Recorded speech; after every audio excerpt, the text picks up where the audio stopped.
On Sunday morning, Republican Florida Senator Marco Rubio tweeted out what many have been calling a short snuff film as essentially a threat to Venezuelan leader Nicolas Maduro. The pictures, it's just two simple pictures, both of former Libyan dictator Muammar Gaddafi. On one side, you see Gaddafi happy, ruling his people with an iron fist, prior, of course, to U.S. intervention. And then the other picture is Gaddafi shortly before he was brutally murdered and sodomized with a bayonet.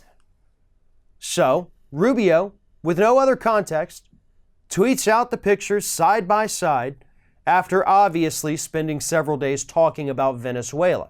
Now, he did not specifically direct this as a threat to Maduro down in Venezuela, but everybody understood exactly what he was trying to say.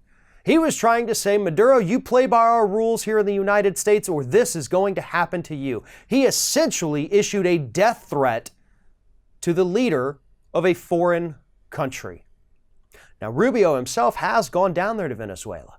He's been pictured around all that humanitarian aid that's just sitting there because Maduro allegedly won't let it in the country. And Rubio's mad. Rubio's sad. He wants to help the good people of Venezuela. And all he wants to do in order to do that is kill their leader. What's so wrong with that?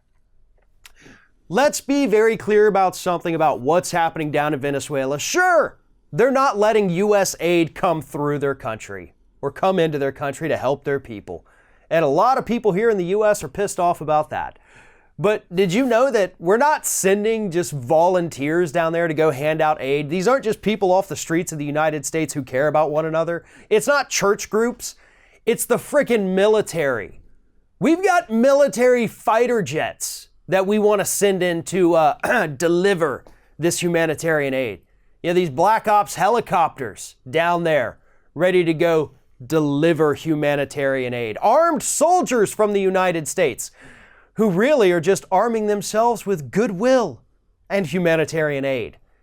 Yeah, no wonder they don't want our aid in there if it's going to be delivered by people who could also turn around and shoot them in the head. I can't blame them for that. Regardless of what you think about the situation in Venezuela, and sure, Maduro is not a good leader. He's not. You can't argue and say that he is. Facts speak for themselves. But under no circumstances does that give us, as a country, the right to go down there and, one, demand that he let our military in because we've got some bottles of water we want to hand out. That's a lie on behalf of the U.S. And two, it does not in any way justify U.S. intervention of any kind at all. At all. Even if we were to take everything horrible about Maduro that the Trump administration has told us, none of it would justify going in there with our military. Our military should not be down there whatsoever. If we want to give humanitarian aid, then we need to do what the rest of the countries are doing and actually just send normal, decent, God-fearing human beings down there to deliver it. I'm sure Venezuela would have no problem with that. But yeah, they're always going to be a little suspicious of the guy with an AK-47 strapped to his back trying to hand out paper towels and bottles of water.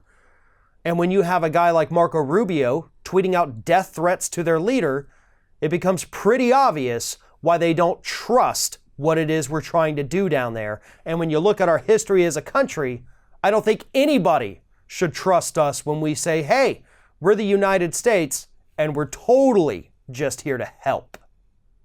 Thanks for watching, everybody. And don't forget, if you like what you see here, like, comment, share, and subscribe to our channel. And now you can also become a member of Ring of Fire and get exclusive early access to certain Ring of Fire videos all throughout the week. Just click on the little join button right below the video.